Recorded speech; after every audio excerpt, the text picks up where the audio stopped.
List is a subset of another list.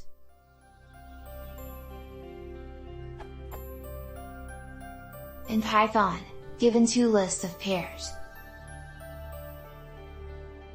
How do you efficiently write a Python function which return true if list is a subset of list of?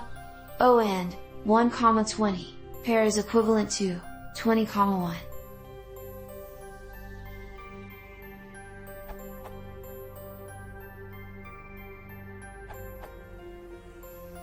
Use frozen tag.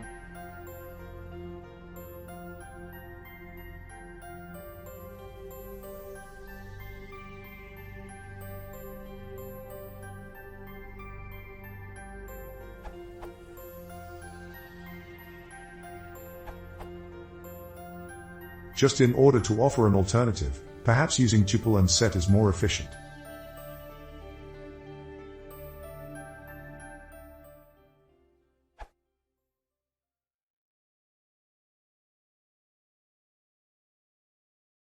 If you want to say more,